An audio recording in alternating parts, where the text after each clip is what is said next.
What's the ultimate 3D Mario game?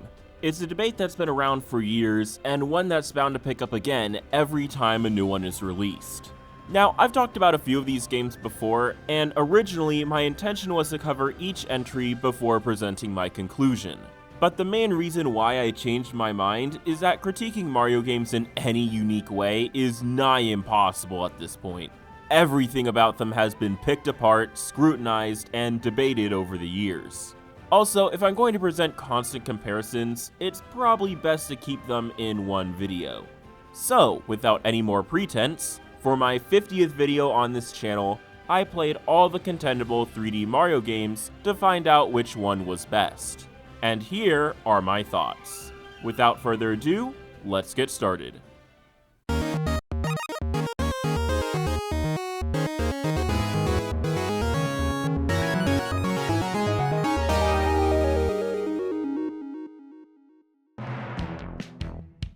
Hey there, I'm Kardino. As you can see, we've got a lot of ground to cover, so let's get going. Before anything else, I'm eliminating a few games off the bat. 64DS, 3D Land, and 3D World / Bowser's Fury. 64DS is a novel port, but it just has too many issues. It's arguably aged worse in some aspects than the original, and there's a reason it's been somewhat relegated to a side note. 3D World is a very good game, but as I concluded in my critique a few years ago, it shines best in comparison to the 2D games, but fails to leave much of an impression as a 3D one. In fact, I'd still argue that it's basically what NSMBU should have been. It's clearly the black sheep of the 3D home console games, and as good as people say Bowser's Fury is, it's not a full experience. Even Nintendo realized asking $60 for it as a standalone package was going a bit far. And lastly, I'm throwing out 3D Land on pure principle by this point for the waste of time that it is. Okay, but seriously, 3D World might have been controversial to eliminate, but I don't think this one is. At best, it's an inferior version of its sibling. So yeah, that leaves us with 5 contestants. To be fully transparent, I had my bets hedged on Galaxy going in, but I still gave each game a chance regardless. So let's go over a brief, non-exhaustive review of each.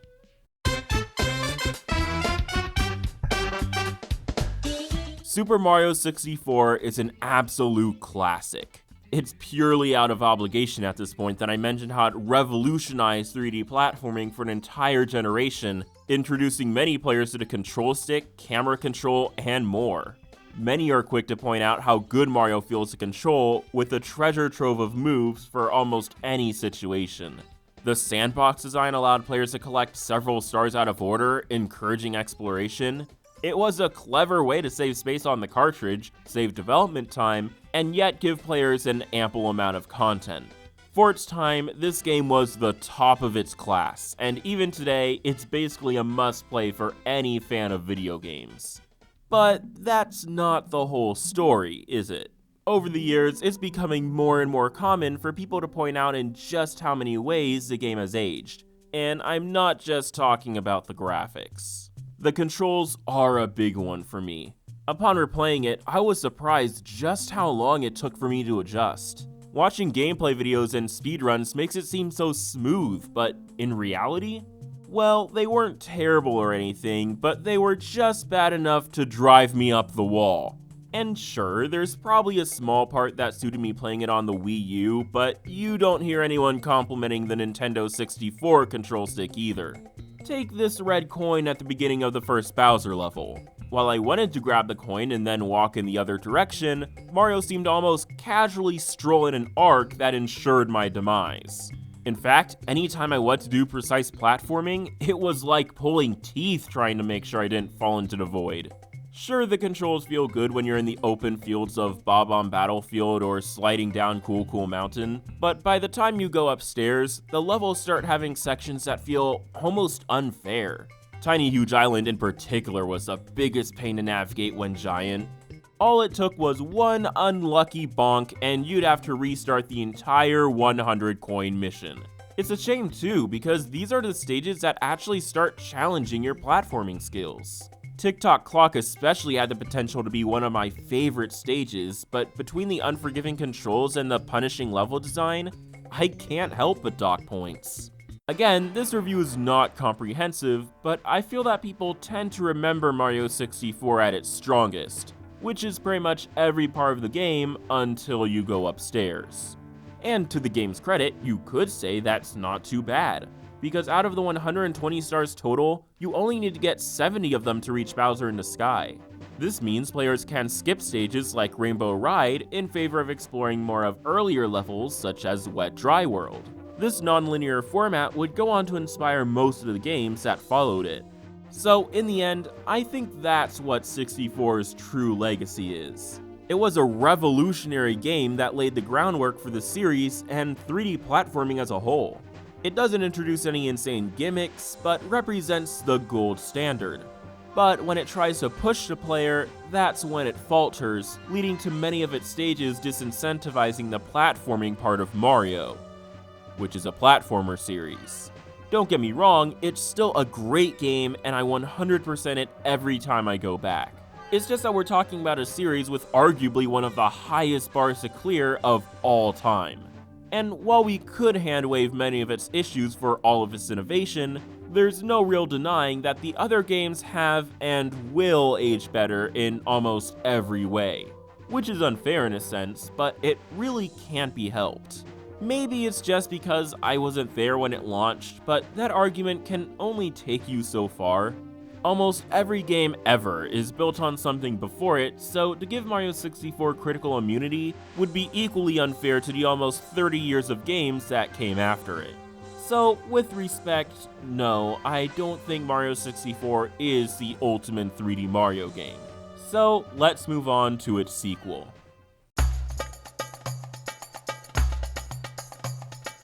I've mentioned this before, but I never actually grew up with Sunshine, even though my family had a GameCube. In fact, despite seeing and hearing about it for years, even eventually buying a copy, I never actually given it a proper playthrough until preparing for this video. I'd picked it up a couple times, but something about it didn't quite stick with me. You could say, then, that this game was at a disadvantage from the get-go. But of course, if I was going to make a fair comparison, I had to give this thing a shot. So, what do I think now? Mario Sunshine is... Well, for starters, it's good overall. That pretty much goes without saying though, it's a Mario game.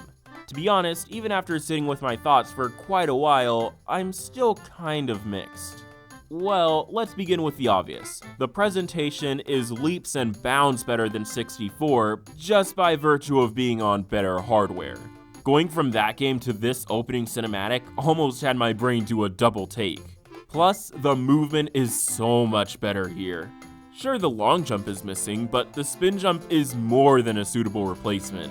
Mario feels much snappier this time, so whether you're wall jumping around Delfino Plaza or doing some more traditional platforming in the secret levels, you constantly feel in control.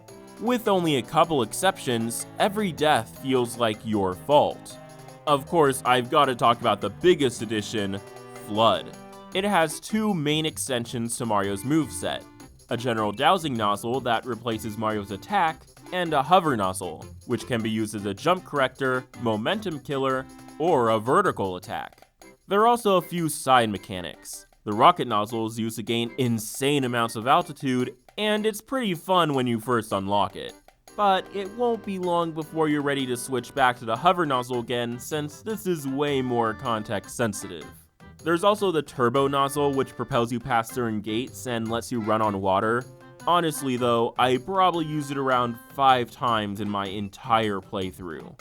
I find it a little odd how they tease you about these power-ups almost immediately, only for them to be way less useful than the nozzle you're given at the start. Flood isn't the only useful extension Mario has though. Yoshi also makes an appearance. Only you can't use any of the secondary nozzles when you're riding him, and he dissolves in water. Is this a good time to mention we're on a tropical island? Yeah, Yoshi is also pretty contextual, and I can only really think of 2 memorable uses for him, one of which is not even a very fun memory. But we'll get to that soon. As always, Yoshi can eat and spit out enemies, as well as spew fruit juice to dissolve whatever this stuff is. So, in that respect, Mario's power-ups aren't that different than they were in Mario 64. Fun to use in the moment, but mostly circumstantial. I mention all these additions because I want to show how the focus is less on precision platforming and more on doing tons of other stuff. And I'm not just talking about bosses, I'm fine with those. But consider this, out of the 7 worlds, only one of them has a bottomless pit, which is a drastic downgrade from 64. Well, to be fair, Mario 64 probably has more levels with bottomless pits than Sunshine has total. But let me get back to that in a sec. The worlds are generally laid out in a more realistic fashion, which really adds to the world building. Sunshine and Double Dash famously made sure that levels and courses are connected even. And you know what? I admire that they stuck to the tropical theme here. But my main problem is that in 64, the stage itself was most of the challenge.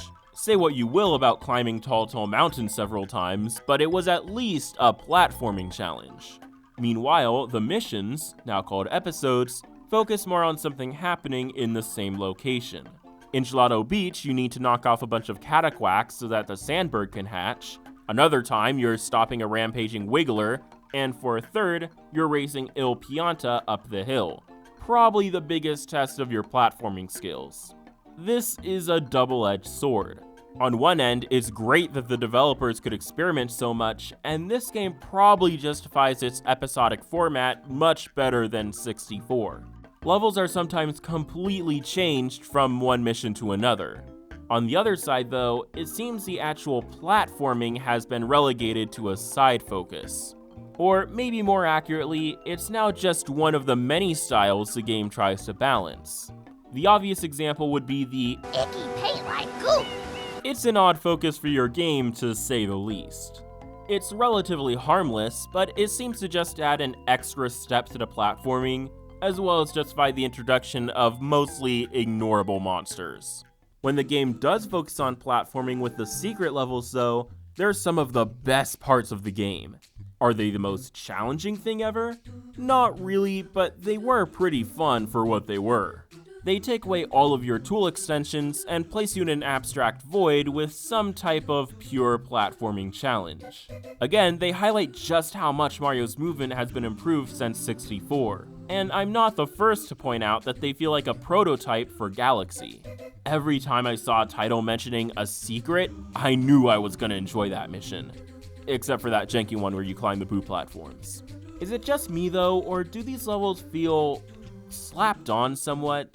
Like, they made each level, then realized there wouldn't be enough platforming, so you grab this Yoshi, stand in a particular spot, and suddenly you're in this void doing a platforming challenge. So much for world cohesion. Anyway, when I rolled the credits, I ended up liking the game a fair amount. Again, this game's reputation precedes it, but you never can really tell how a game is based on discourse alone. After its initial release, people just ripped this game to shreds, citing brutal difficulty, over-reliance on FLUDD, and repetitive world themes. Then, in the past 10 years, it seems the opinion of the greater internet has completely flipped. People love the game's unique style and expansion of the sandbox design established by 64. And somewhat predictably, I find myself somewhere in the middle. People will go on and on about the specific missions that gave them trouble, but most of them I found to be just mildly challenging. Like the watermelon mission, it took me like 10 minutes. The Leaf River? Okay, that one's kinda dumb, but only for how long it takes to try again if you run out of lives, or fall for this beginner's trap of a pipe. The Pachinko machine was the only stage where I feel the hype was somewhat justified. And even then, it didn't make me that mad, it just kinda annoyed me.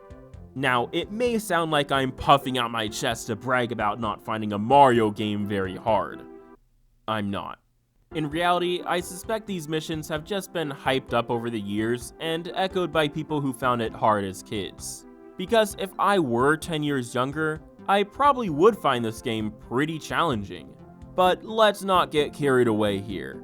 What was properly hyped up was the sheer amount of bloat this game has. First of all, it was a weird decision to mandate collecting the first 7 shines for each world. It takes away a lot of the freedom introduced by Mario 64, and you can't even do the missions out of order that often. But nevertheless, I had a pretty decent experience. By the time I reached one of the most underwhelming final boss fights in the series, I was at 60 shines. So what would I have to do to complete the game? Well, there were a few shines I missed in Delfino Plaza. Simple enough. Then I found out that there were 100 coin shines for each level. Considering I thought these were already unfun in 64, I wasn't about to do those here too. Then you replay the secret stages with the Flood Pack while collecting red coins, which seems to defeat the entire purpose of having these secret stages. Then the rest is just blue coins for the most part. So at 70 shines, I decided I was done. My opinion wasn't going to get any better from there, and the idea of doing 50 filler shines just seemed like a waste of time. It's not even that you just get a postcard. When it comes to completing games, I think the journey is just as important as the destination, and I don't think either is very good here. I think it's obvious that I don't think Sunshine is the ultimate 3D Mario, but as an experience, I don't regret it at all. Ironically, by limiting my number of missions, Nintendo was able to show me the best side of this game during my first playthrough. And when I was getting those 70 shines, I was having a good time. It was a really fun half of a game. I talked about Sunshine way more than I did about 64, because while that game is a masterpiece retroactively held back by age, there's a lot more holding back Sunshine from a design standpoint. It throws so much at the wall that it sometimes feels, ironically, like a bit of a mess. Don't let that fool you though. This game is worthy to be in this discussion. Can I understand why people were disappointed at the time? Definitely. But it's far from the end of the world. Speaking of which, on to the next game. Let's go.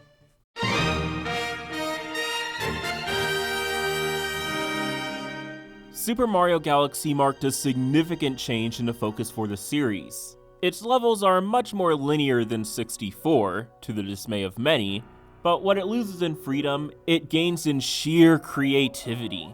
I think it's easy to take for granted just how genius yet intuitive the gravity mechanic is here. It's much easier to make a 2D platformer than a 3D one.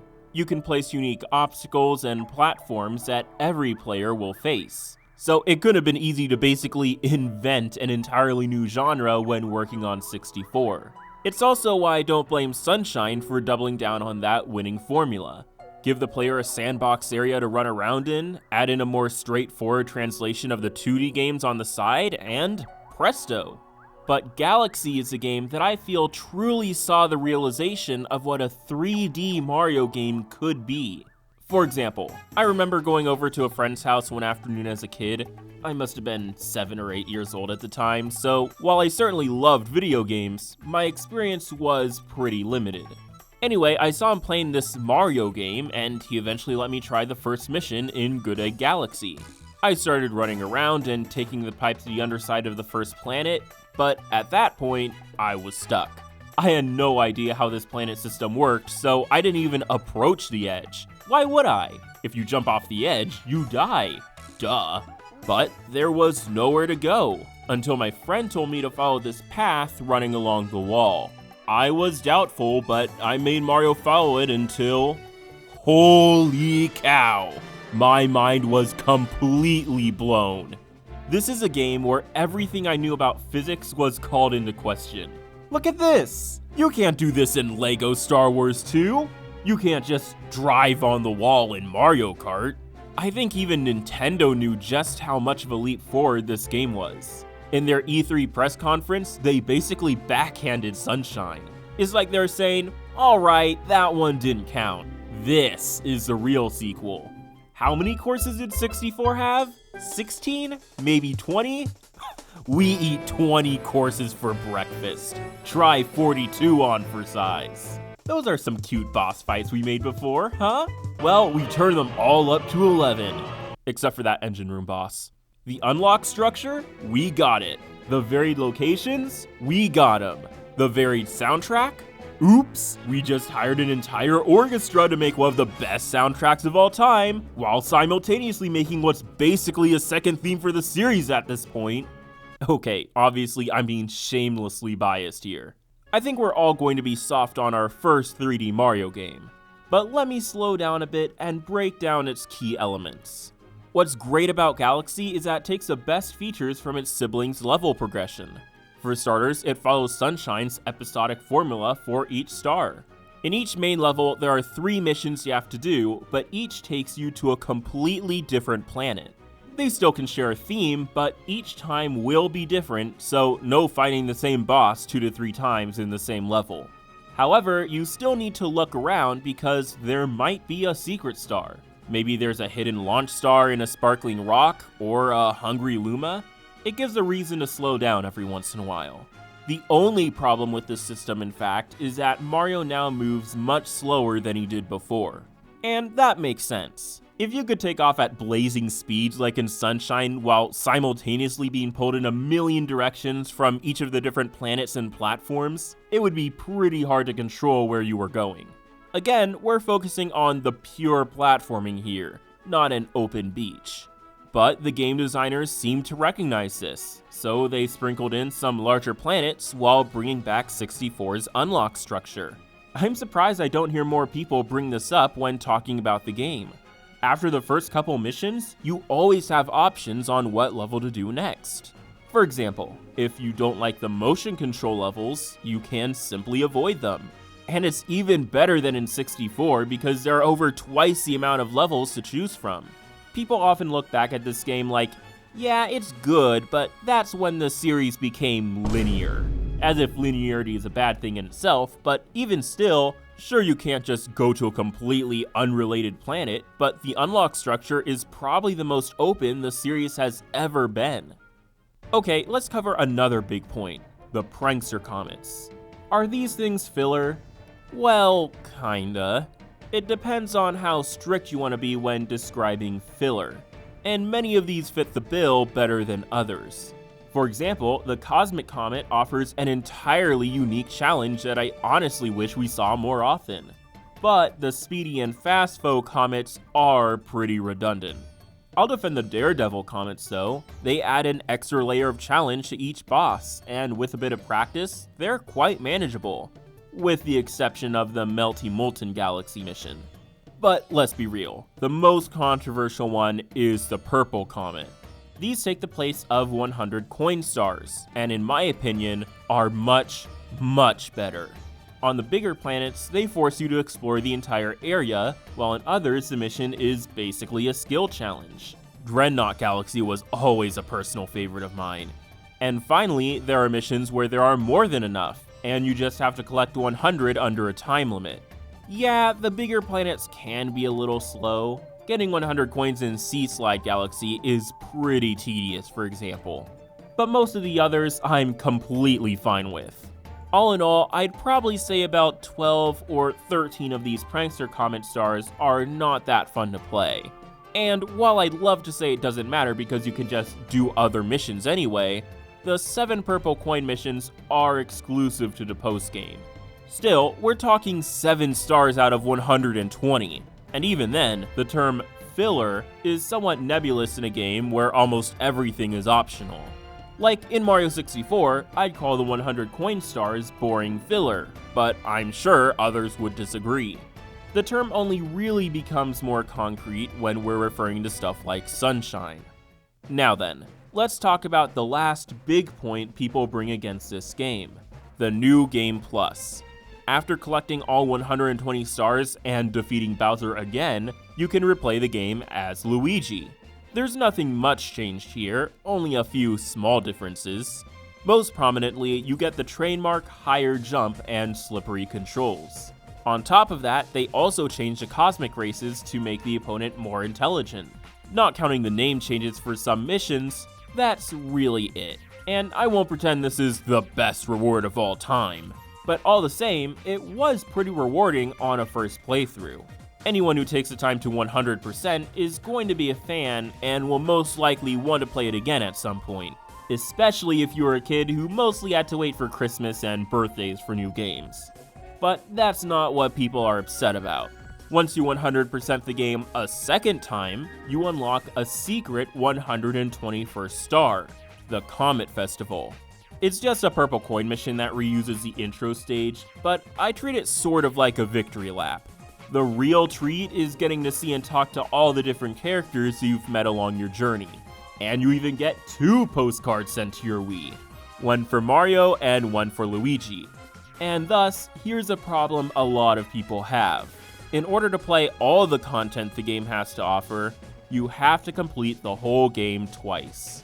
Sure, the other game's rewards weren't great, but at least the work you need to do was much less.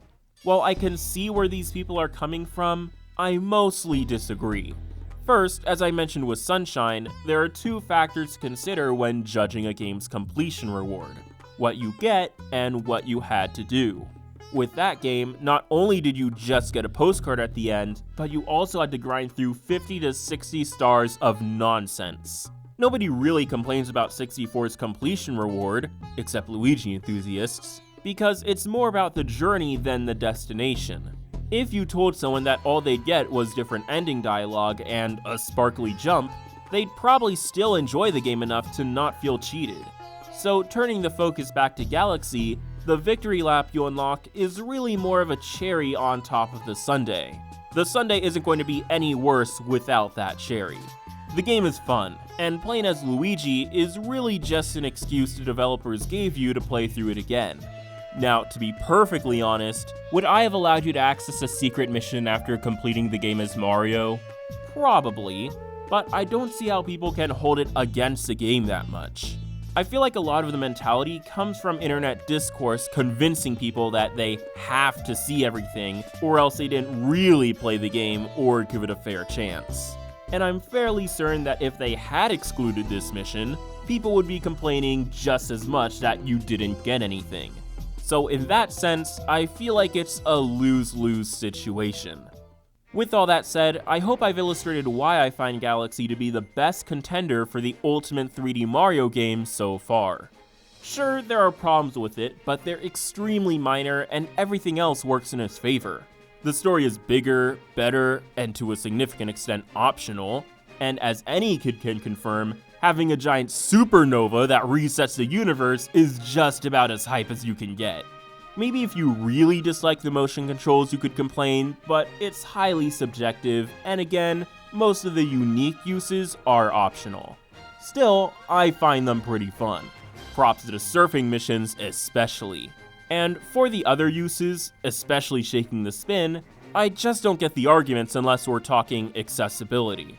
You could say there's a sequel that did the concept better, but let's talk about that.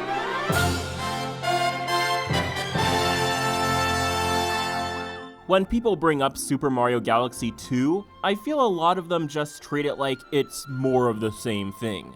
And while that's true to an extent, I don't think they really take into account how many differences there are, for better and worse.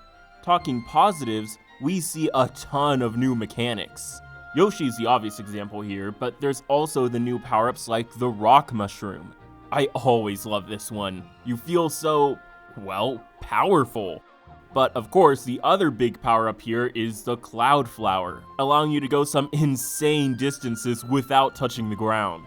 In general, this game is not lacking in creativity. Like this Galaxy where you have to slow everything down, or another where you have to bring the golden chain chomp to its destination. And once again, it's all backed with an equally amazing soundtrack as the first. It may be slightly less iconic, but Slip Sand gives it some big points. So, what holds this game back for me? Well, it's the whole package surrounding the levels. If you thought the observatory was a downgrade from the other worlds, Starship Mario feels completely uninteresting. I at least enjoyed lighting each area up in the Comet Observatory, but even as a kid, I kept looking for something cool on the Starship and never found anything that great. For example, you're constantly unlocking NPCs to talk to, but they say maybe one line and that's it. And speaking of dialogue, the story feels especially tired. Of course, it follows a lot of the same plot points as the original, but the real issue is that it feels like the game is constantly saying, yeah, we know how this goes. For example, the opening sequence feels much more informal, I guess. In the first, you're running to meet Peach at the Centennial Festival. It's twilight and the village is celebrating as you run through it. Then, destruction and chaos. You see Bowser's airships invade, knocking down towers, freezing Toads, all before lifting the entire castle into space. In the sequel, the game mentions how starbits rain down once every 100 years, before it drops you into a 2D section. Then Mario finds a Luma, and without any readable dialogue, you now have the spin ability. Then you meet Bowser. He does a bit of trash talking before taking off. Do you see what I mean? Like, sure, Bowser's huge now, but it feels like the stakes are much lower. You see a few raining Lumas, but even the castle is left perfectly intact. And each time you fight Bowser after that, it feels like someone copy-pasted the text boxes but slightly reworded it, hoping it would sneak under the radar. Like after the second fight. Both times, Bowser calls Mario a worthy arch-nemesis, but then says his plan is too far along now. And speaking of the fights, the final boss battle feels less climactic too. It's just waiting for meteors to appear and then ground pounding. I'm not saying the original was high art or anything, but it felt like a true fight between the hero and the villain. A 1v1 fight for the fate of the galaxy, of all galaxies. You would think Bowser being mega-sized would make the fights more intimidating, but not really. Even the final showdown just results in Bowser drifting into space, I guess? Much less emotional than one's cutscene. If you're gonna retell a story of Galaxy, at least put some effort in. Even Bowser Jr. had some recognizable reused dialogue here. Okay, I've talked about the game's feel long enough. Let's get more into the game design. And starting with the structure, I once again find it a downgrade. Sure, you can still go to the different galaxies to increase your star count whenever you'd like, but they still managed to remove a lot of the freedom by putting everything into a world map. By the way, if we're traveling through time and space, can you even call these worlds? It seems like an ill-fitting name. Maybe universes? But that doesn't account for time traveling.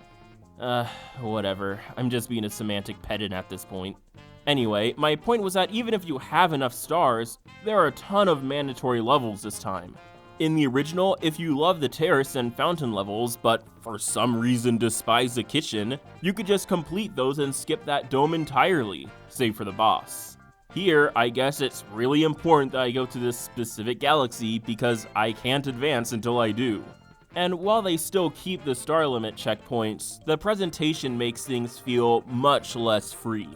But for those of you who weren't a fan of the prankster comments in the original, this is something they did change. Not only is there a bit more variety now, but purple coins are treated just like another challenge, and there's a lot fewer of them this time too. With objectives constantly changing for these, it helps keep things from getting too repetitive, and it's something I'll readily praise the game for, even if the cosmic races were replaced with inferior clone challenges. No, what I actually have a problem with is the comet medal system. There's one in every first mission of a galaxy. These usually aren't absurdly hard to find, but it's pretty annoying if you miss one and you have to replay the entire mission just to collect it. And as the name implies, comets will not appear until the medal has been collected. Now, while I'm definitely in support of improving the system from the first game, I don't find the implementation much better, because you still have to wait for them to randomly spawn after the medal has been collected, so it's really just adding an extra step. The one upside to this change, though, is that they don't go away after they appear, and the other missions are selectable alongside it. Seeing as these were, once again, odd restrictions in the original, I have to applaud Galaxy 2 on this change. I guess you could say that's what the game excels at, streamlining everything so you can get into a level quicker. Game overs now just boot you back to the ship instead of restarting the game. Granted, lives in both games were useless, but it's an improvement regardless. You no longer have to head to a specific dome to get to a galaxy. The cutscenes are much shorter. They even allow you to play as Luigi in several levels, and you can even switch them anytime in the post-game. Oh, and perhaps the best small change? Autosave.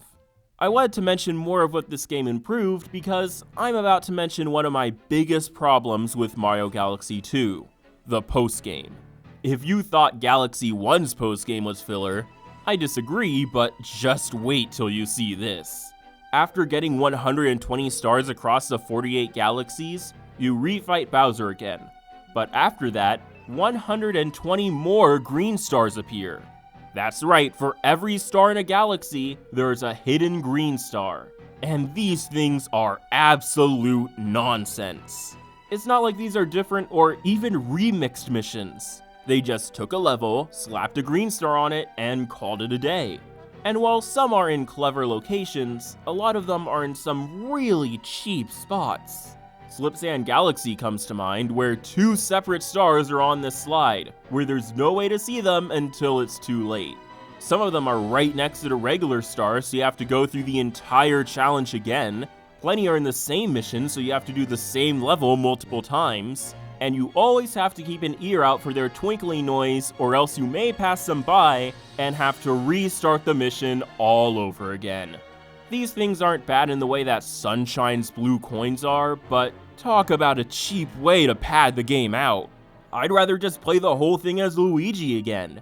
Here, I have to enter a level, slowly pick through it, find the star, select the next green star, only to find out it's in the same mission, comb through the level again, and repeat that process for 47 more galaxies. But there's a much better reward this time at least. Getting 240 stars unlocks Grand Master Galaxy. The first star is pretty challenging, but nothing too bad. I completed it within 15 minutes. But then you unlock nothing yet, because now you have to max out your star bits.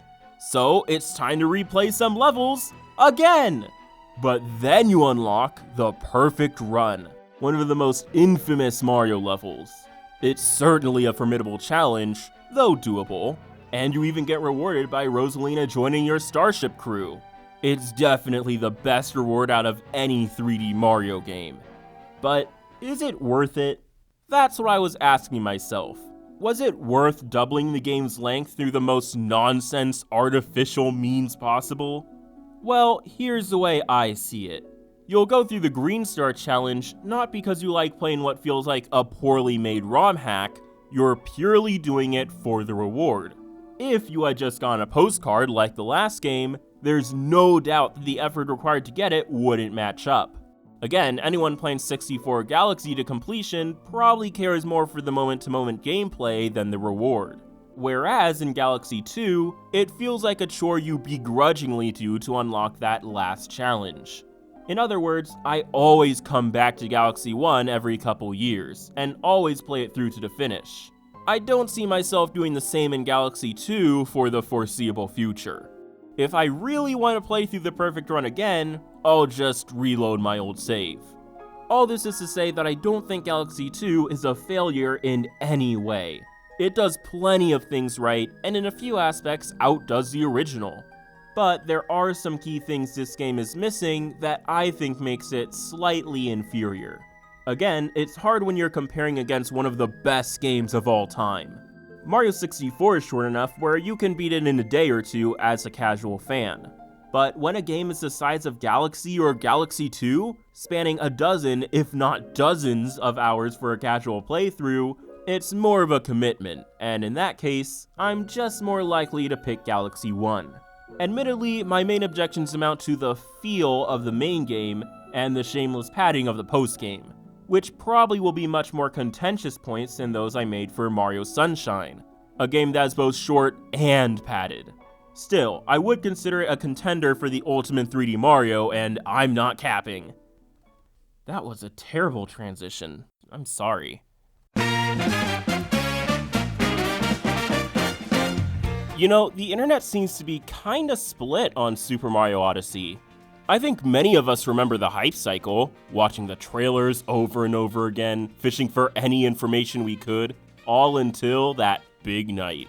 Then it came out, and it was this magical experience that captivated you up until the credits rolled. But then over time, a growing sentiment formed that, while it was good, Mario Odyssey just didn't leave that lasting impact that everyone expected. Of course, this is still probably a minority opinion online, but it's probably like a 40-60 split. So, is the sentiment just a typical new game cycle where everyone lambasts the newest entry while suddenly appreciating the older ones? Or is there something more here? Well, the two things that set Odyssey apart from the previous games are the structure and the cap mechanic. Going over the first, Nintendo was very proud to announce that for the first time since 64 and Sunshine, Mario was back in his sandbox format. And people were definitely on board. As I alluded to earlier, there was a growing sentiment that the 3D Mario series was running out of steam because it became more linear.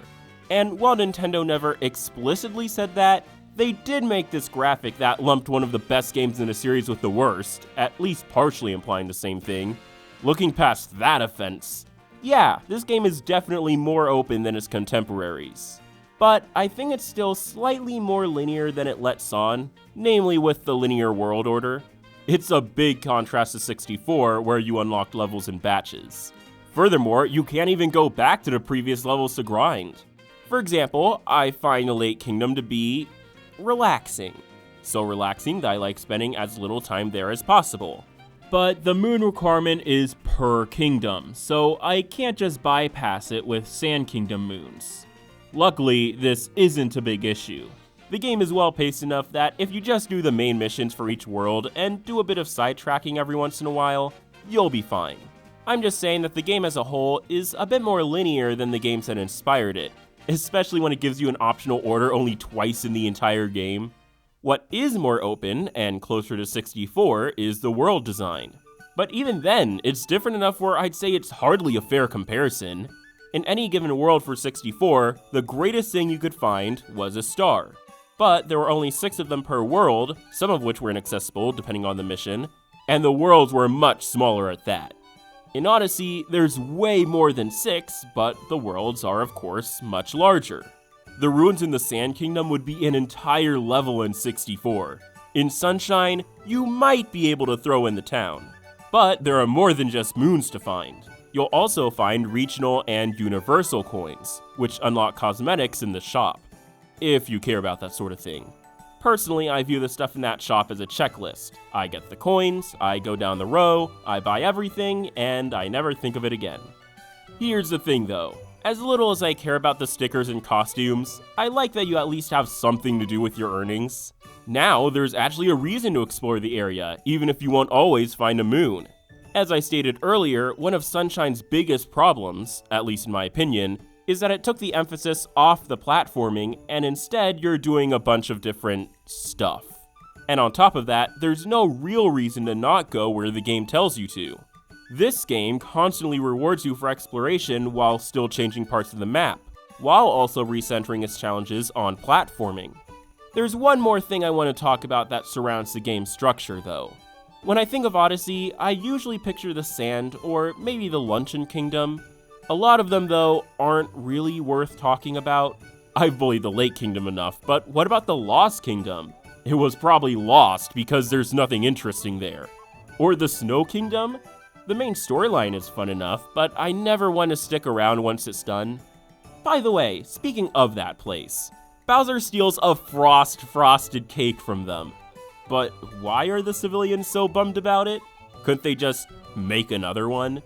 And you know what? Why didn't Bowser just make his own cake? Do you know what a frosted cake is? It's just a cake with a bunch of frozen water on it. And don't get me started on the Seaside Kingdom plot. Imagine going to a reception and getting a slice of wet cake and toasting with bubbly water. Well, at least this game tries with its plot.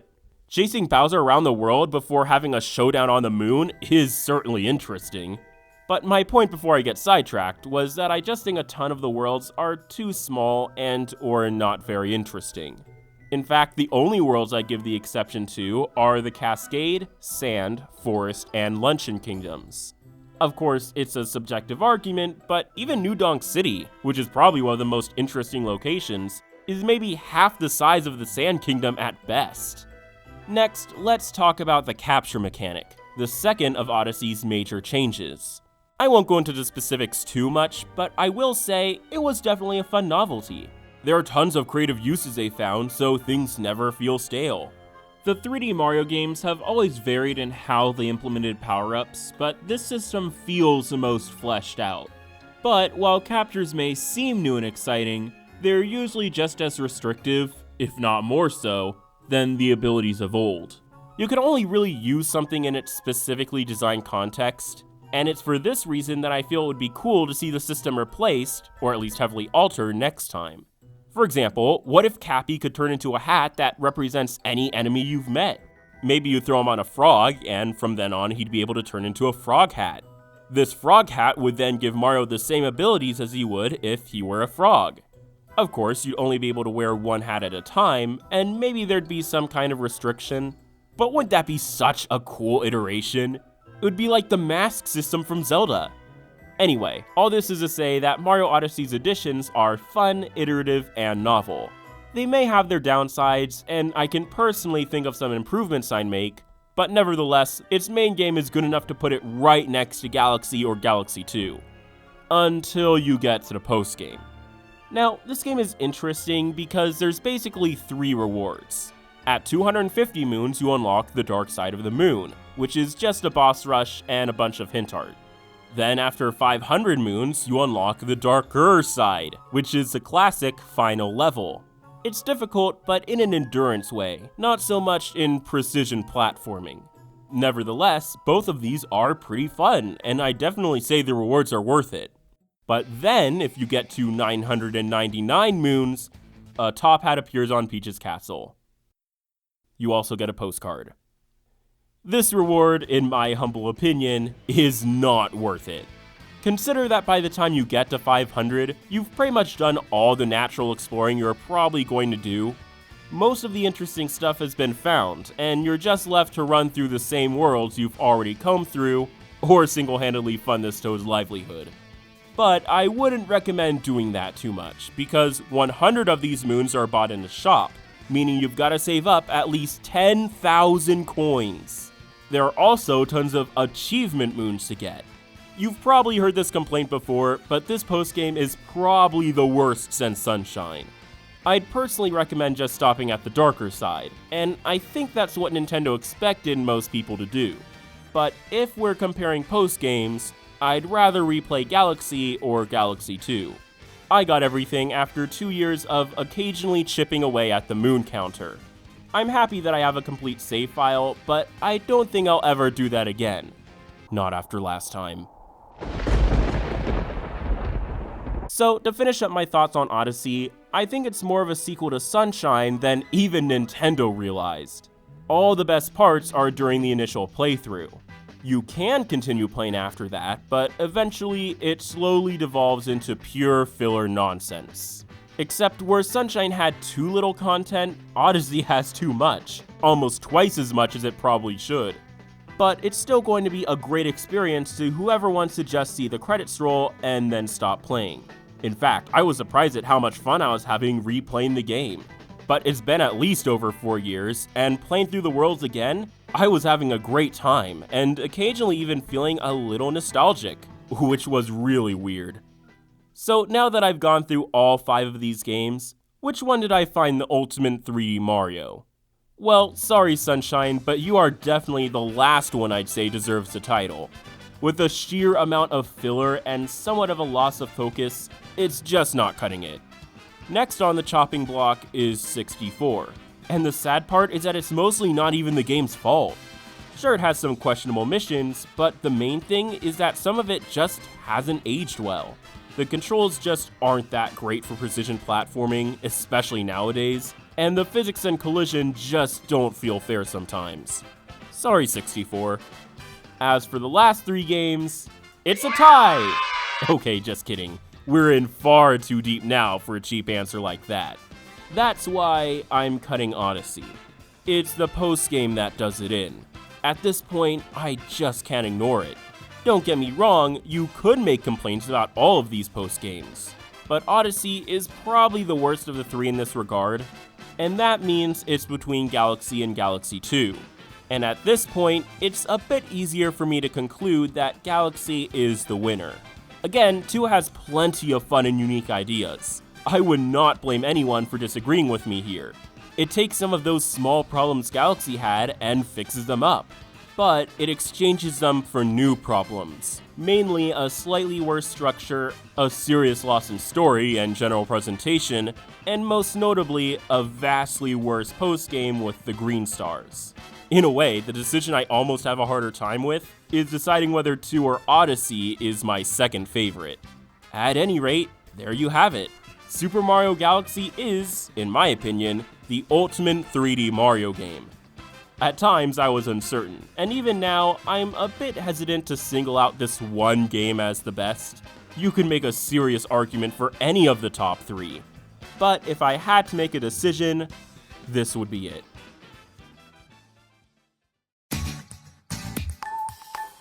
Hey, you made it to the end! This is not only my 50th video, but also my 5th anniversary celebration, so I wanted to extend my gratitude to everyone who's stuck with me over the years. Whether you just found me or have been around since the beginning, thank you very much for watching, and I'll see you in the next video.